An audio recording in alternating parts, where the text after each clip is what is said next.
Hi everyone, I hope you are enjoying your day.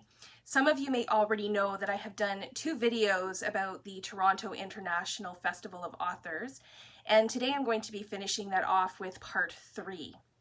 For those who have watched my videos before, welcome back. For those who are watching for the first time, thank you so much for joining us and checking out my channel. My name is Jolene from Bookworm Adventure Girl, and I love to read diverse books, diverse authors, and diverse genres, and I also love Canadian literature. If this is something that interests you, then please hit subscribe and stick around. Today, as I said, I will be finishing up the events I attended virtually with the Toronto International Festival of Authors, or as we affectionately call it, TIFA. I'm going to be talking about 8 more events, and then a 9th event that took place probably about a week after the festival finished. So starting with event number 21 for me was called Maternal Mysteries. It was with Samantha M. Bailey and Marjorie Celona. They were interviewed by Katrina Onstad, who is the author of Stay Where I Can See You, and I talked about Katrina and her book in part 1 of the TIFA series. Samantha M. Bailey is the author of Woman on the Edge. It opens with the main character, Morgan, who is a social worker, and she's on her way home from work. It takes place in Chicago, and she's taking the subway, and a stranger approaches her and says, "Take my baby." She also says Morgan's name in this interaction, but Morgan doesn't know how the woman knows her. So the woman thrusts the baby into Morgan's arms, and then she jumps in front of the oncoming train.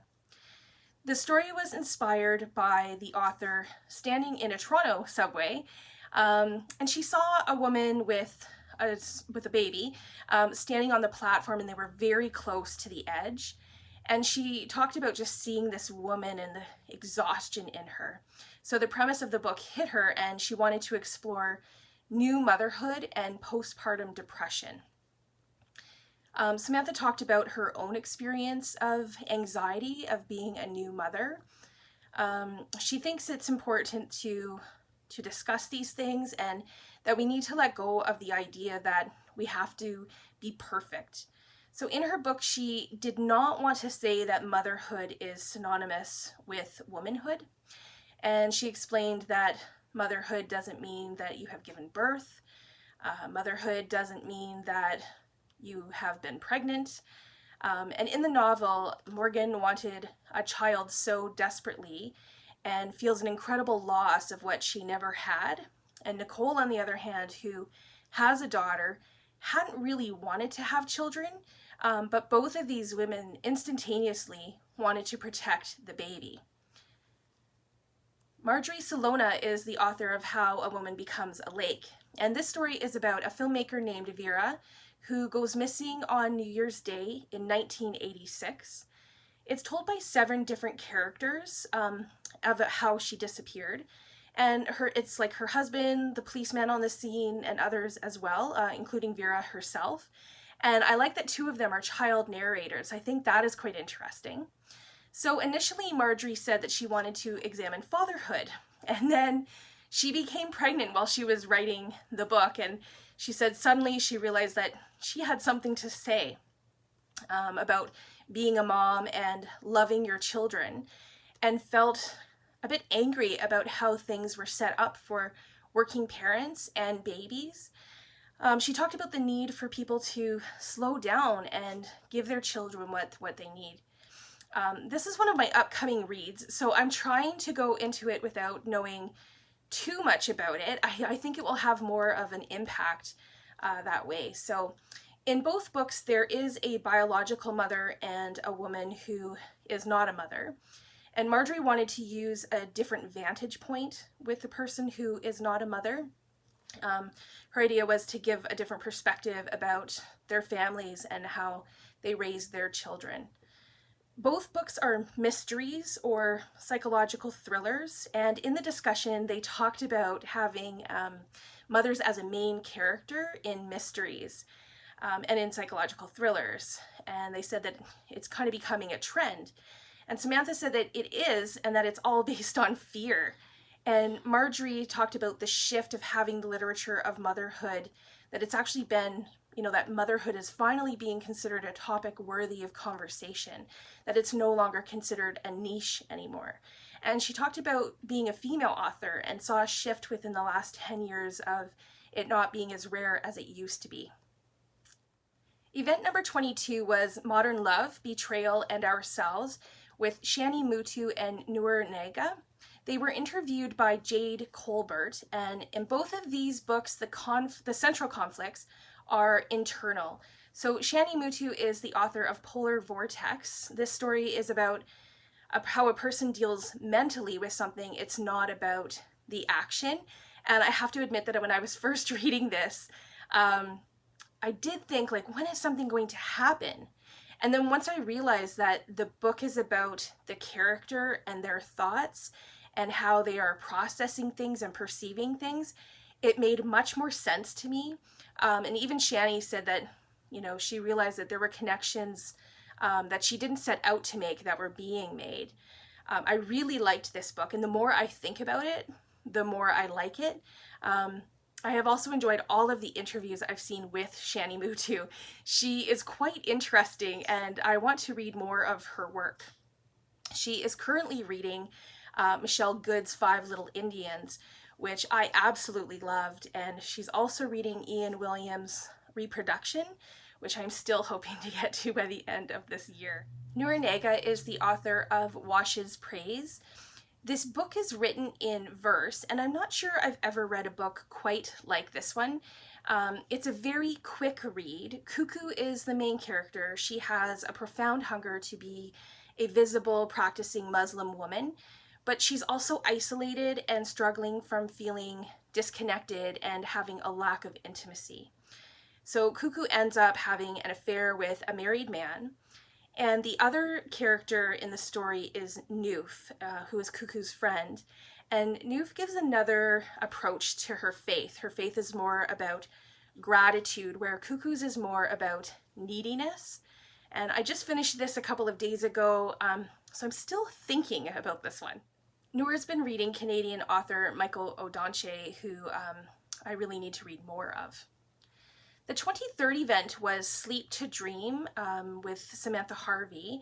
She was interviewed by Heidi Reitmeyer, and Samantha Harvey is the author of The Shapeless Unease, A Year of Not Sleeping.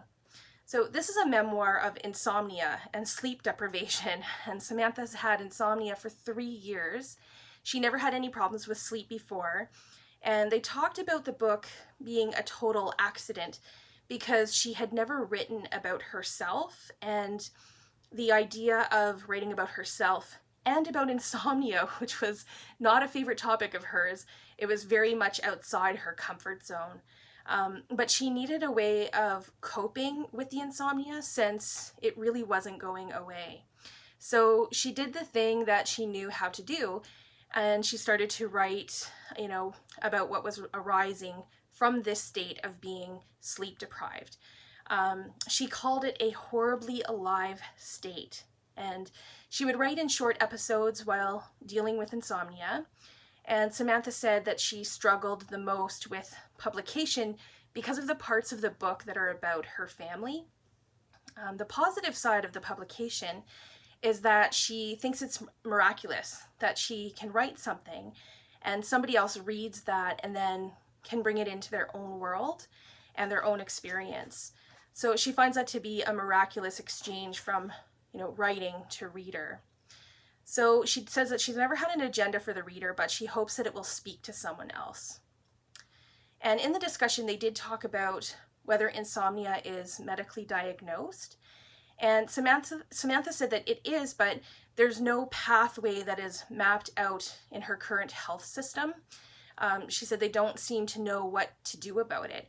It starts with sleeping pills and then antidepressants, whether or not you're depressed or not, and then some type of therapy. And it's neither completely physical nor psychological. So she says she's still mystified by it herself. She actually said that she has found a mystified acceptance of it. The next event was Deconstructing Racism with Desmond and Grada Kilomba. They were interviewed by Fiona Ray Clark, and Desmond Cole's debut novel, The Skin We're In, A Year of Black Resistance and Power, it chronicles 1 year of Black resistance and struggle in different parts of Canada. The book takes place in 2017, and each chapter represents a month of the year. And Cole wanted to represent the way that stories of Black resistance, the struggle against white supremacy and anti-Black racism in Canada is so intentionally obscured by our white-dominated population and the media and institutions. He said that Canada contrasts itself with the USA, and that is detrimental to the Black people of Canada. It shows the struggle in how we fight back. And Cole said that he witnessed and lived what he would later write. So Grada Kilomba is the author of Plantation Memories, Episodes of Everyday Racism. And this book was written like 11 years ago, but it's still appearing in some countries and being translated into different languages. It is psychoanalytical short stories. So Grada did interviews with Black women, asking them about the most subtle forms of everyday racism that they have experienced. And then she did an analysis of how this subtle form of racism restages the colonial violence and how the present coincides with the past. This book explores how Black people and women in particular, how their lives are being interrupted and how they are being placed in the past and outside of humanity. So for Grada, she said that she wrote this book because she felt she had something very urgent to tell. She wanted to have her questions answered, and she wanted to understand who she is. And she said that Black artists have the freedom to answer their own questions. So Grada talked about the importance to, present Black people in their complexity, and that there is a need to redefine what empowerment is. She talked about the liberty of becoming human means the liberty to be yourself. And she wanted to dismantle the whole pressure of being extra good, of an idealized race. Probably my favorite part of this video was when at the end a question was asked, and Desmond Cole made a very good point. He said that every panel he has been on, at least this year, a white person has asked, "What can white people do?" And he then very respectfully but firmly responded and said, he doesn't have the answer for you, and you need to stop asking that question. And that it's really not for any Black person to tell anyone how to respond to an injustice that we have all collectively inherited. And my thing is, you just do something. And he said if he answered a certain way, like let's go to a protest, you actually might not be ready for that. So he said don't ask unless you are all in.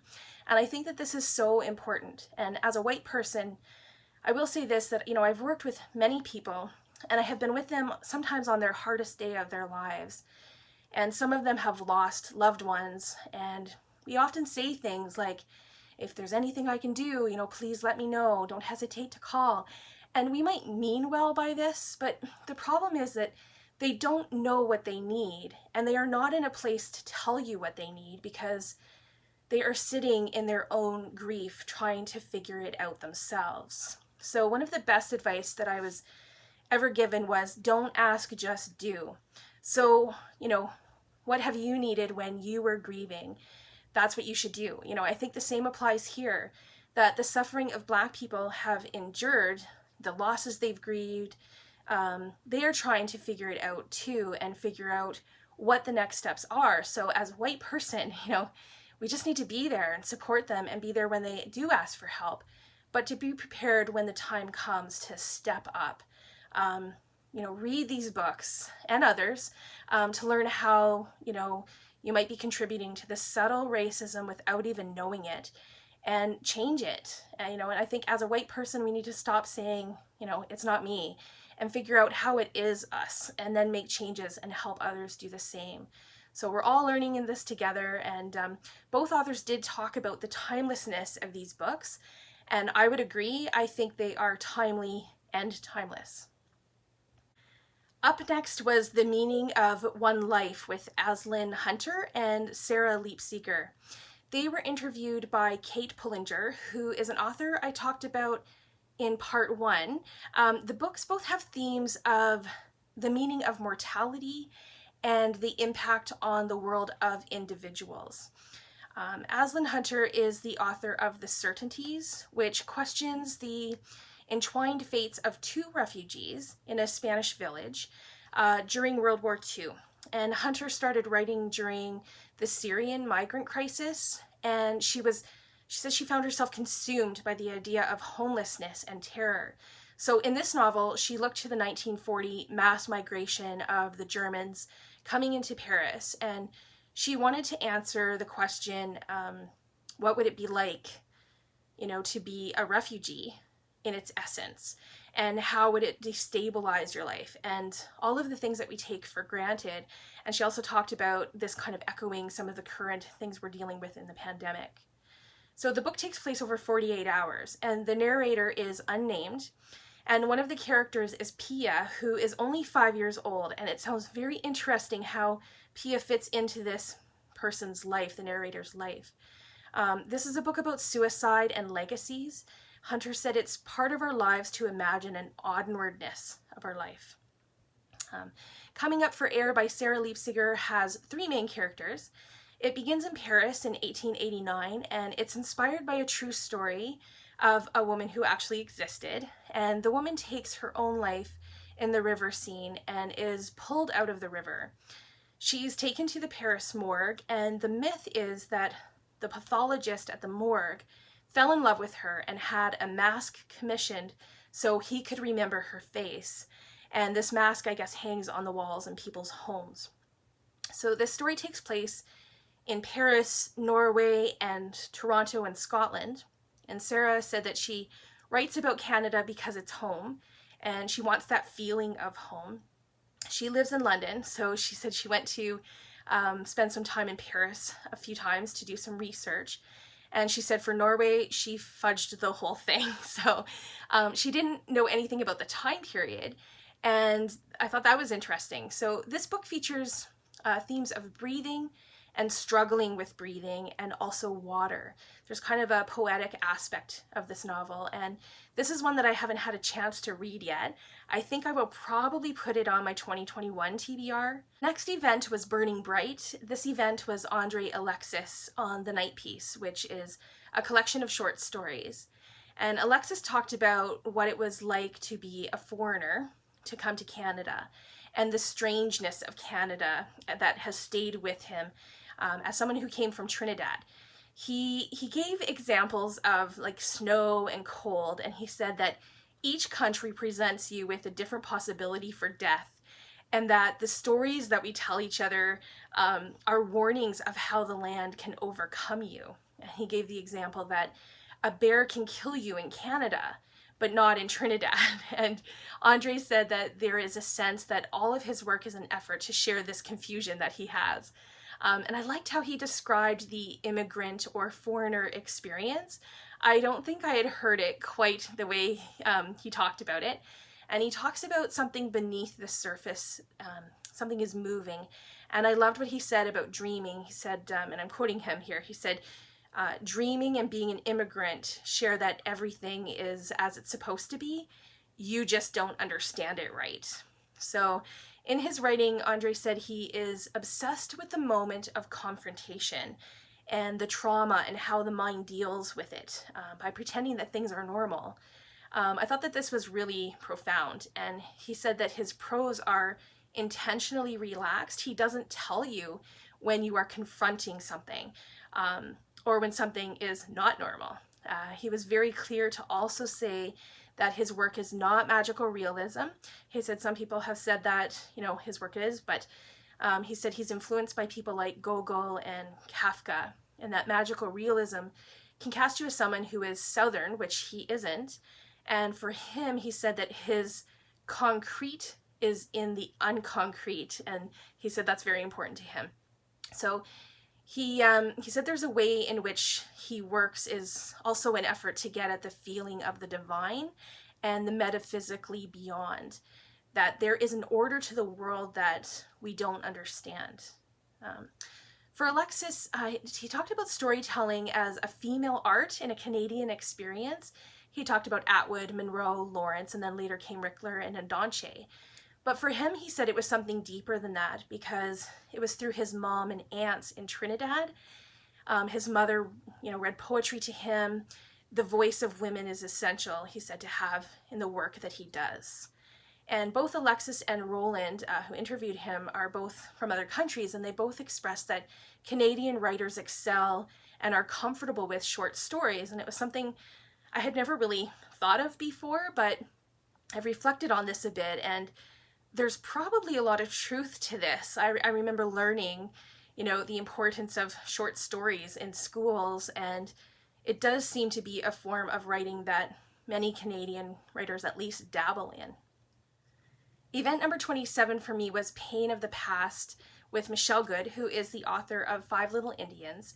She was interviewed by Wabkashig Rice, another favorite Canadian author of mine. And if you've seen some of my previous videos, then you know that I have talked about this novel before, and that I absolutely love it.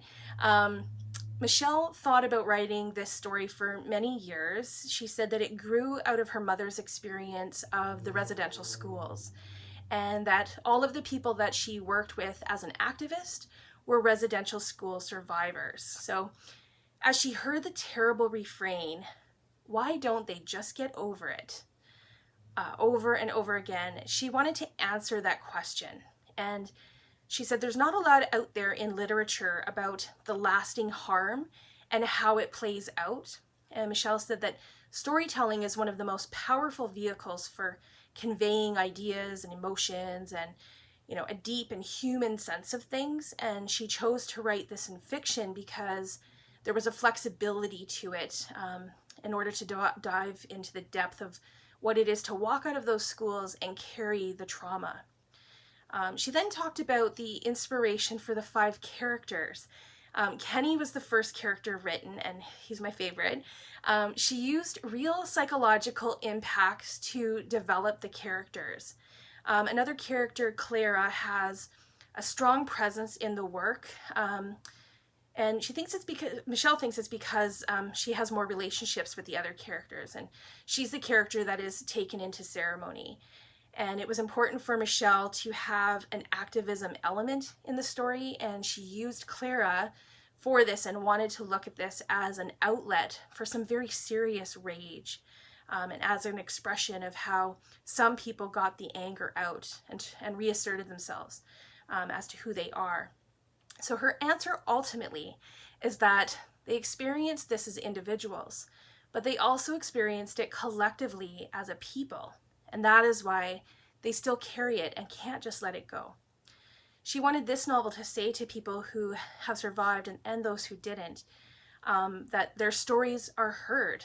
And Five Little Indians was Michelle's debut novel, and it was published when she was 63. And she made a point to say, don't be limited by your age. And I am very excited because she said she's working on a second novel, and it will also be a historical fiction novel. It's a fictionalized account of her great-grandmother's life, who was the niece of Chief Big Bear. And it starts with the incident at Frog Lake that she said history refers to as a massacre, but she does not. And the story is told through the eyes of an 18-year-old Cree woman who never saw a non-Indigenous person until she was in her late teens, and how that time of history was. She also weaves in the fictional account of her mother. The last of the festival for me was called Duty and Consequence, and it was with Annabelle Lyon and Francesca Equiasi. They were interviewed by Wendy O'Brien, and both authors wanted to write a book about women, and both books explore the complicated and confusing nature of our familial duties, the expectations and responsibilities and disappointments that define those relationships. There are themes of silence in both and themes of sisterhood. So Annabelle Lyon's novel is called Consent, which was longlisted for the Giller Prize. And it is a family saga with a thriller aspect to it. There are two sets of sisters. Jenny and Saskia are identical twins. Jenny likes glamour and fashion and beauty, and Saskia is all about her academics. And after a horrible car accident, Jenny is in a coma, and Saskia comes home to support her sister and their parents. Sarah and Maddie are the other sisters. Sarah is older. She leaves home and pursues a career. And Maddie is lovable and curious and has a mental disability. And when Sarah and Maddie's mother dies, Sarah finds out that Maddie has married the handyman, Robert. So Sarah cannot fathom that her sister has been married to this man, and she takes it upon herself to care for Maddie. So Annabelle talked about wanting to show the intimacy of sibling relationships. But I would say that this book also showed, the distance that can happen too. And she talked about the shift of caring for someone to taking care of someone. So this book actually does talk about the fact that caregivers get frustrated. This isn't something that they signed on for. And both sisters keep secrets from each other. And Annabelle talked about the theme of silence and how she used it as negative space in the way that negative space is used in art.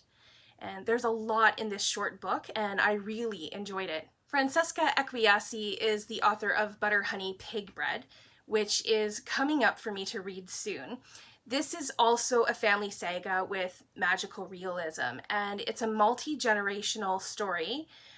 Like Consent, there are twins in this novel, and Francesca said that twins are often revered in Nigeria, and she wanted to use that. The intimacy of these relationships comes out in a variety of ways. Francesca said that, with family, when you are caring for each other, you're also annoyed all the time, and which is funny because it's true. So the theme of silence in this book sounds really intense because it shows that the result of pain is sometimes silence. And the things that they don't talk about are actually the most important things. This book also has food as a theme, and Francesca said that she wanted to use it in the story because food can be used to show a desire for connection and reconciliation. After the festival was over, TIFA offered another event in partnership with a literary festival in Brazil, and they had Lawrence Hill interviewed by producer Damon D'Oliveira, I think it was. I was excited about this event because Lawrence Hill is one of my favorite Canadian authors, and I have been waiting in great anticipation for his next novel, which I will tell you about shortly. So Lawrence Hill grew up in Toronto. He had a Black father and a white mother, and he said he became a writer to make sense of the ambiguity of his identity. And he said it was confusing to go from day to day in a white world to a Black world when his father's friends were around.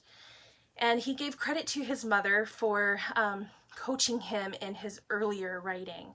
So in his first novel called Some Great Thing, Hill writes a fiction novel about a journalist, and he tackles topics such as racism, poverty, and bigotry that was experienced by French-speaking Manitobans. Any Known Blood is his second novel.